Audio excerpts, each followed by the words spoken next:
ನಮಸ್ಕಾರ. ನನ್ನ ಮಾಧು ಇಲಾಖೆ ಎಂಟಿವಿ ವೀಕ್ಷಕರಿಗೆ ಸ್ವಾಗತ. ಸಿಂದಗಿಯ ಹಾಲಿ ಶಾಸಕರು ಮತ್ತೊಮ್ಮೆ ಭೂಮಿ ಪೂಜೆ ಮಾಡಿ ಸುಳ್ಳು ಪ್ರಚಾರ ಪಡೆಯುತ್ತಿದ್ದಾರೆ ಎಂದು ಮಾಜಿ ಶಾಸಕ ರಮೇಶ್ ಬಸ್ನೂರ್ ಆಕ್ರೋಶ ವ್ಯಕ್ತಪಡಿಸಿದರು. ಟೆಂಡರ್ ಆದ ಕಾಮಗಾರಿಯನ್ನು ರದ್ದುಗೊಳಿಸಿ ಮರು ಟೆಂಡರ್ ಮಾಡಿ ಸುಳ್ಳು ಪ್ರಚಾರ ಪಡೆಯುತ್ತಿರುವ ಶಾಸಕ ಅಶೋಕ್ ಮನಗುಳಿ ಎಂದು ಪರೋಕ್ಷವಾಗಿ ಟಾಂಗ್ ಕೊಡಲು ಸಿದ್ಧವಾದ ಮಾಜಿ ಶಾಸಕರು. ವರದಿ ಮಹಂತೇಶ್ ಕಾಂಬಳೆ.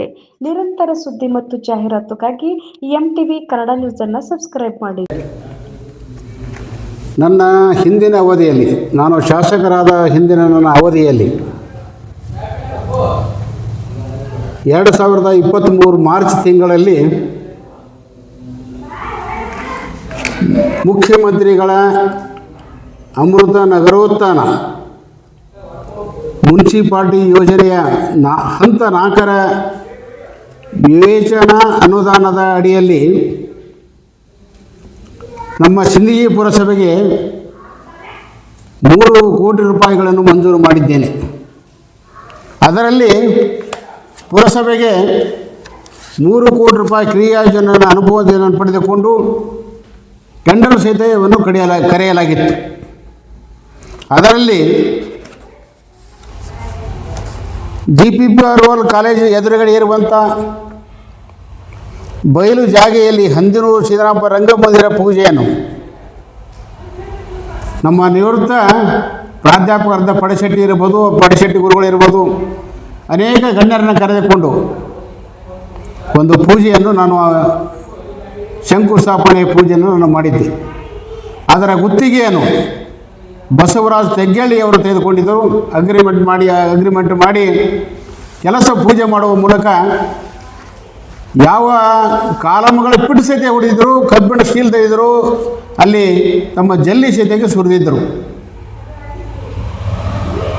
ನಂತರ ಚುನಾವಣೆ ಮಾರ್ಚ್ ತಿಂಗಳಲ್ಲಿ ಪೂಜೆ ಮಾಡಿದೆ. ನಂತರ ಸ್ವಲ್ಪ ಕೆಲಸ ಪ್ರಾರಂಭ ಮಾಡೋದ್ರಲ್ಲಿ ವಿಳಂಬ ಆಗಿರುವುದರಿಂದ 1 ವಾರದಲ್ಲಿ ಇವತ್ತು ಚುನಾವಣೆ ಪ್ರಕ್ರಿಯೆ ನೀತಿ ಸಂಹಿತೆ ಬಂತು.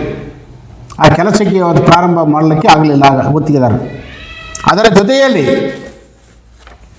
ಇನ್ನೊಂದು ನಮ್ಮ ಶಿಕ್ಷಕರ ಬಹುದಿನದ ಬೇಡಿಕೆಯಾದ ಶಿಕ್ಷಕರ ಭವನವನ್ನು KBLPS ನಂಬರ್ 2 ಕಲ್ಯಾಣ ನಗರ ಶಾಲೆಯ ಆವರಣದಲ್ಲಿ ಸುಮಾರು 50 ಲಕ್ಷ ರೂಪಾಯಿ ವೆಚ್ಚದಲ್ಲಿ ಅದಕ್ಕೆ ಶಂಕುಸ್ಥಾಪನೆಯನ್ನು ಮಾಡಿದ್ದೆ. ಆ ಬಹುಶಃ ಅವತ್ತಿನ ಶಂಕುಸ್ಥಾಪನೆಗೆ ನಮ್ಮ ಮಾಜಿ MLC ಅವರಂಥ ಅರುಣ್ ಶಾಪೂರ್ ಸಹಿತ ಆಗಮಿಸಿದರು. ಬಹುಶಃ ಇವತ್ತು ಅದು ಸಹಿತ ಕೆಲಸ ಯಾವುದಕ್ಕೂ ಪಿಟ್ಟು ತೆಗೆದು ಕಬ್ಬಿಣ ಸ್ಟೀಲ್ ಒಗೆದು ಜಲ್ಲಿಯನ್ನು ಸರಿಸಿದರು. ಅದು ಸಹಿತ ಬಸವರಾಜ್ ತೆಗ್ಗಳ್ಳಿ ಅವರು ಗುತ್ತಿಗೆಯನ್ನು ಪಡೆದುಕೊಂಡಿದ್ದರು. 2 ಕಾಮಗಾರಿಗೆ ಒಬ್ಬರೇ ಗುತ್ತಿಗೆದಾರ ಪಡೆದುಕೊಂಡಂಥ ಬಸವರಾಜ್ ಅವರು ನೀತಿ ಸಂಹಿತೆ ಬರೋದರಿಂದ ಮುಂದೆ ಕೆಲಸ ಸ್ಟಾಪ್ ಆಯಿತು. ಸ್ಟಾಪ್ ಆದಮೇಲೆ ಅವರಿಗೆ ಕರೆದು ನೀವು ಕೆಲಸ ಪ್ರಾರಂಭ ನಂತರ ಚುನಾವಣೆ ಆದಮೇಲೆ ನಾನು ಸೋತ ಮೇಲೆ ಚುನಾವಣೆಯಲ್ಲಿ ಗೆದ್ದಂಥ ಅಭ್ಯರ್ಥಿ ಚುನಾವಣೆಗೆ ಗೆದ್ದಂಥ ಅಶೋಕ್ ಮನಗುಳಿ ಅವರು ಕೆಲಸ ಸ್ಟಾಪ್ ಮಾಡಿ ಮುಂದೆ 2 ವರ್ಷವರೆಗೆ ಇಲ್ಲಿಯವರೆಗೆ ಸುಮಾರು 2 ವರ್ಷದವರೆಗೂ 2.5 ವರ್ಷದವರೆಗೂ ಕೆಲಸ ಪ್ರಾರಂಭಿಸದೆ ಹಾಗೆ ಇಟ್ಕೊಂಡು ಇವತ್ತು ಬದಲಾವಣೆ ಮಾಡುವುದೆಲ್ಲ ಆ ಗುರುಭವನಕ್ಕೆ ಮತ್ತೊಮ್ಮೆ ಪೂಜೆ ಮಾಡಲು ಹೊರಟಿದ್ದಾರೆ. ಇವರಿಗೆ ಯಾವ ನೈತಿಕತೆ ಇದೆ ಎಂಬ ಮಾತು ಇವತ್ತು ಪ್ರಶ್ನೆಯನ್ನು ಇವತ್ತು ನಿಮ್ಮ ಮಾಧ್ಯಮದ ಮೂಲಕ ನಾನು ಕೇಳಬಯಸುತ್ತೇನೆ. ಇದು ವಿವೇಚನಾ ಅಡಿಯಲ್ಲಿ ತಂದಂಥ ಹಣ 3 ಕೋಟಿ ರೂಪಾಯಿ.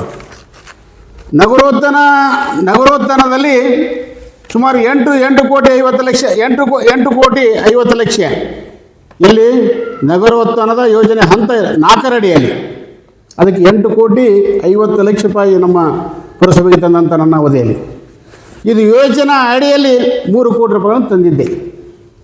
ಹೀಗೆ ಮಾಡುವಾಗ ವಿಷಯ ನೋಡಿರಿ, ಇನ್ನೊಂದು ಆ ಕ್ರಿಯಾಯೋಜನೆಯಲ್ಲಿ ನಮ್ಮ ಸಿಂದಗಿಯ ಹಿಂದಿನ ಪುರಸಭೆ ಅಧ್ಯಕ್ಷರಂತ ಡಾಕ್ಟರ್ ಶಾಂತಿಯವರವರ ಹೇಳಿಕೆಯ ಮೇರೆಗೆ ಪಟ್ಟಣದ ಸರ್ವೆ ನಂಬರ್ 299/105ರಲ್ಲಿ ಬಿರಾದರ್ ಲೇಔಟ್ನಲ್ಲಿ ಈಜುಗೊಳ್ಳ ಮಾಡಬೇಕಂತ ನನಗೆ ಕೇಳಿಕೊಂಡಾಗ ನಾನು ಆ ಕ್ರಿಯಾ ಯೋಜನೆಯಲ್ಲಿ ಅಳವಡಿಸಿಕೊಂಡಿದ್ದೆ. ಸುಮಾರು ಅದಕ್ಕೆ 75 ಲಕ್ಷ ಹಣವನ್ನು ತೆಗೆದಿರಿಸಿದ್ದೆ. ಅದು ಸಹಿತ ಪ್ರಾರಂಭಿಸದೆ ನಂತರ ಬಂದಂಥ ನಮ್ಮ ಅಶೋಕ್ ಮನಗೂಳಿ ಅವರು ಅದನ್ನು ಬದಲಾವಣೆ ಮಾಡಿ ಕ್ರಿಯಾ ಯೋಜನೆ ಬದಲಾವಣೆ ಮಾಡಿ ಇದು ಕ್ರಿಯಾ ಯೋಜನೆ 75 ಲಕ್ಷ ಕ್ರಿಯಾ ಯೋಜನೆ ಏನು ಹೇಳ್ತಾರೆ,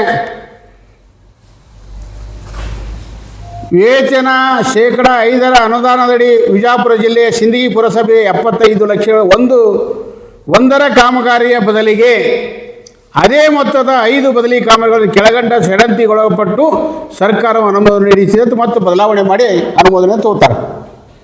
ಎಲ್ಲಿ ಬಿರಾದರ್ ಲೇಔಟ್ನಲ್ಲಿ ಇದ್ದಂಥ ಈಜುಗೊಳ್ಳ ನಿರ್ಮಾಣ ಮಾಡಲಿಕ್ಕೆ ನಾನು 75 ಲಕ್ಷ, ಆ 75 ಲಕ್ಷ ರೂಪಾಯಿ ಬದಲಾವಣೆ ಯಾವ ಮಾಡ್ತಾರೆ ಅಂದರೆ, ಮರ್ತೂರು ಬಾಬು ಮನೆಯಿಂದ ರಜಾಕ್ ಸಾಬ್ ಆಳಂದ ಮನೆಯವರಿಗೆ ಬಾಕ್ಸ್ ಕಲ್ವರ್ಟ ನಿರ್ಮಿಸುವುದು, ಇದಕ್ಕೆ 25 ಲಕ್ಷ ರೂಪಾಯಿ. KGS MP ಶಾಲೆಯ ಕಂಪೌಂಡ್ ಅಭಿವೃದ್ಧಿಪಡಿಸುವುದು 15 ಲಕ್ಷ ರೂಪಾಯಿ. ಮೊಹಮ್ಮದಿಯ ಶಾದಿ ಮಾಲ ಅಭಿವೃದ್ಧಿಪಡಿಸುವುದು 20 ಲಕ್ಷ ರೂಪಾಯಿ. ಟಿಪ್ಪು ಸುಲ್ತಾನ್ ವೃತ್ತಕ್ಕೆ ಅಭಿವೃದ್ಧಿಪಡಿಸುವುದು 5 ಲಕ್ಷ ರೂಪಾಯಿ. ಸ್ವಾಮಿ ವಿವೇಕಾನಂದ ವೃತ್ತ ಅಭಿವೃದ್ಧಿಪಡಿಸುವುದು 10 ಲಕ್ಷ ರೂಪಾಯಿ. ಈ ಬದಲಿ ಕಾಮಗಾರಿಗೆ ಒಂದರ ಕಾಮಗಾರಿಗೆ 5 ಕಾಮಗಾರಿ ತೆಗೆದುಕೊಂಡು 75 ಲಕ್ಷ ರೂಪಾಯಿ ಬದಲಾವಣೆ ಮಾಡುವಂಥ ಕೆಲಸವನ್ನು ಮಾಡ್ತಾರೆ. ಇವರು ಹೊಸ ಯೋಜನೆ, ಹೊಸ ಹಣವನ್ನು ತಂದುವಂಥ ಕೆಲಸ ಅಲ್ಲಿ ಮಾಡಲಿಲ್ಲ. ನಾನು ತಂದಂಥ ವಿವೇಚನಾ ಹಣದಲ್ಲಿ ಅಂದರೆ ಮಂತ್ರಿಗಳಿಗೆ 5% ವಿವೇಚನಾ ಅಡಿ ಇರ್ತದೆ. ಆ ಮಂತ್ರಿಗಳ ಮನವೊಲಿಸಿ ನಾನು ಈ 3 ಕೋಟಿ ರೂಪಾಯಿ ಅನುದಾನವನ್ನು ಸ್ಪೆಷಲ್ ತಂದಿದ್ದೆ. ಆಲ್ಮೇಲೆ ಪಟ್ಟಣ ಪಂಚಾಯತಿಯಿಂದ ಸಿಂದಗಿ ಪುರಸಭೆಗೂ ತಂದಿದ್ದೆ. ಅದರಲ್ಲಿ ಇಂಥ ಕಾಮಗಾರಿಗಳು ಇವತ್ತು ನಡಿಗೋದಿ ಹಾಗೆ ಇಟ್ಟುಕೊಂಡು ಇವತ್ತು ಪ್ರಾರಂಭವನ್ನು ಮಾಡ್ತಾ ಇದೆ. ಏನಿದು ಇವರ ವಿಪರ್ಯಾಸ? ಇಂಥ ಸೇಡಿನ ಮನೋಭಾವನೆ ಯಾವ ಶಾಸಕರು ನಾನು ಕಂಡಿರಲಿಲ್ಲ. ಒಂದು ಕರ್ನಾಟಕದಲ್ಲಿ ಇಂಥ ಸೇಡಿನ ಮನೋಭಾವನೆ ಶಾಸಕರು ಕಾಣಲಿಲ್ಲ. ಒಂದು ಕ್ರಿಯಾ ಯೋಜನೆ ಆಗಿದೆ, ಅಗ್ರಿಮೆಂಟ್ ಆಗಿದೆ, ಟೆಂಡರ್ ಆಗಿದೆ, ಅಗ್ರಿಮೆಂಟ್ ಆಗಿದೆ, ಕೆಲಸ ಪ್ರಾರಂಭ ಮಾಡುತ್ತಿದ್ದೆವು. ಸ್ಟೀಲ್ ಹೋಗಿದ್ದಾರೆ, ಜಲ್ಲಿ ಹೋಗಿದ್ದಾರೆ, ಎಲ್ಲ ಹೋಗಿದ್ದಾರೆ. ಅದನ್ನು ಹಾಗೆ ಬಂದಿಟ್ಟು ಇವತ್ತು 2 ವರ್ಷ ಆದಮೇಲೆ ಯಾವುದು ನಮ್ಮ ಮೇರು ನಟ ಸಿದ್ದರಾಮಪ್ಪ ರಂಗಮಂದಿರಕ್ಕೆ ಪೂಜೆಯನ್ನು ಮಾಡ್ತಾರೆ. ಕೇವಲ 4-5 ದಿನದ ಹಿಂದೆ ಪೂಜೆಯನ್ನು ಮಾಡ್ತಾರೆ. ಇದು ನಾನು ಮಾಡಿದಂಥ ಪೂಜೆ, ಮಾರ್ಚ್ ತಿಂಗಳಲ್ಲಿ ನಾನು ಮಾಡಿದಂಥ ಪೂಜೆ. ಇದು ಪ್ರಜಾವಾಣಿ ಪತ್ರಿಕೆಯಲ್ಲಿ ಬಂದಂಥ ಒಂದು ವರದಿ ನಾನು ಮಾಡಿದ್ದೆ ನನ್ನ ಅವಧಿಯಲ್ಲಿ. ಹಾಗೆ ಇನ್ನೊಂದು ನಾಳೆ ಶಿಕ್ಷಕರ ಮಂತ್ರಿಯನ್ನು ಶಿಕ್ಷಕ ಮಂತ್ರಿ ಯಾರು ಶಿಕ್ಷಣ ಮಂತ್ರಿಯನ್ನು ಕರೆಸಿ ನಾಳೆ ಗುರುಭವನ ಪೂಜೆ ಮಾಡಲು ಹೊರಟಿದ್ದಾರೆ. ಅದೇ ಮಾರ್ಚ್ ತಿಂಗಳಲ್ಲಿ ನಾನು ಶಿಕ್ಷಕರ ಭವನದ ಕಾಮಗಾರಿಗೆ ಒಂದು ಚಾಲನೆ ಕೊಡುವಂಥ ಗುದ್ದಲಿ ಪೂಜೆಯನ್ನು ಮಾಡುವಂಥ ಕೆಲಸವನ್ನು ನಾನು ಮಾಡಿದ್ದೇನೆ. ಇದು ಒಂದು ಪತ್ರಿಕೆಯಲ್ಲಿ ಬಂದಂಥ ವರದಿ. ಯಾಕೆ ನನ್ನ ಕಾಮಗಾರಿಗಳನ್ನು ಈಗ ಪೂಜೆ ಮಾಡ್ತಾರೆ? 2 ವರ್ಷ ಆದ ಮೇಲೆ ಪೂಜೆ ಮಾಡ್ತಾರೆ. ಯಾಕೆ ಸರ್ಕಾರದ ಖಜಾನೆ ಖಾಲಿಯಾಗಿದೆಯಾ? ಬಹುಶಃ ಸರ್ಕಾರದ ಖಜಾನೆಯಲ್ಲಿ ಹಣವಿಲ್ಲ.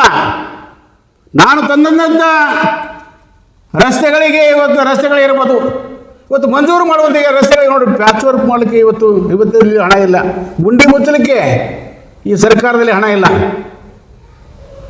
ಅದಕ್ಕೆ ಹೇಳ್ತೀನಿ, ಇಂಥ ಬಂಧುಗಳಲ್ಲಿ ಇಂಥ ದ್ವಿಮುಖ ನೀತಿಯನ್ನು ಇವತ್ತು ಶಾಸಕರು ಬಿಡಬೇಕು. ಯಾರ್ಯಾರು ಕಾಲದಲ್ಲಿ ಅವತ್ತು ಆಗಿದೆ ಪೂಜೆ ಅವತ್ತು ಆಗಬೇಕು. ಅಭಿವೃದ್ಧಿಯ ತಡೆಯನ್ನು ಹಾಕುವಂಥ ಕೆಲಸ ಇವತ್ತು ಶಾಸಕರು ಮಾಡಿದ್ದಾರೆ. ಇಲ್ಲಿವರೆಗೆ 2 ವರ್ಷದಲ್ಲಿ ಆ ಕಾಮಗಾರಿ ಮುಗಿದಿತ್ತು, ಸಾರ್ವಜನಿಕರ ಬಳಕೆಗೆ ಬರ್ತಿತ್ತು. ಇಂತಹ ಕಾಮಗಾರಿಗೆ ತಡೆ ನೀಡಿ ಅಭಿವೃದ್ಧಿಯ ವೇಗವನ್ನು ತಡೆ ಹಿಡಿಯುವಂಥ ಕೆಲಸ ಇವತ್ತು ಅಶೋಕ್ ಮನಗೂಳಿಯವರು, ಶಾಸಕರಾದ ಅಶೋಕ್ ಮನಗೂಳಿಯವರು ಮಾಡ್ತಾ ಇದ್ದಾರೆ. ಅದಕ್ಕಾಗಿ ಇವತ್ತು ನಮ್ಮ ಮಾಧ್ಯಮದ ಮೂಲಕ ಹೇಳ್ತೇನೆ, ಇಂಥದ್ರಲ್ಲಿ ಇವತ್ತು ನಾಳೆ ಶಿಕ್ಷಕರ ಭವನ ಮಾಡುವಂಥ ಕೆಲಸವನ್ನು ಮಾಡ್ತಾ ಇದ್ದಾರೆ. ಯಾವ ನೈತಿಕತೆ ಇದೆ ಇವರಿಗೆ ಪ್ರಶ್ನೆಯನ್ನು ಮುಖಾಂತರ ಕೇಳಲು ಬಯಸುತ್ತೆ. ಇವತ್ತು ಜನ ಕೇಳಿದ್ದಾರೆ. ನಾಳೆ ನೀವು ಮಾಧ್ಯಮದವರು ಕೇಳಬೇಕು. ನಾಳೆ ಮಂತ್ರಿಗಳು ಬಂದಾಗ ಈಗಾಗಲೇ ಪತ್ರಿಕೆಯಲ್ಲಿ ಬಂದಿದೆ, ಸರ್ ಪೂಜೆ ಮಾಡಿದ ಹಿಂದಿನ ಶಾಸಕರು ಮತ್ತೊಮ್ಮೆ ಯಾಕೆ ಪೂಜೆ ಮಾಡ್ತೀರಿ ಅಂತ ಕೇಳಬೇಕು. ಅದಕ್ಕಾಗಿ ನಿಮ್ಮ ಮುಖಾಂತರ ಎಲ್ಲ ಮಾಧ್ಯಮ ಸ್ನೇಹಿತರಿಗೆ ಕರೆಯನ್ನು ಕೊಡುವಂಥ ಕೆಲಸವನ್ನು ನಾನು ಮಾಡ್ತೇನೆ.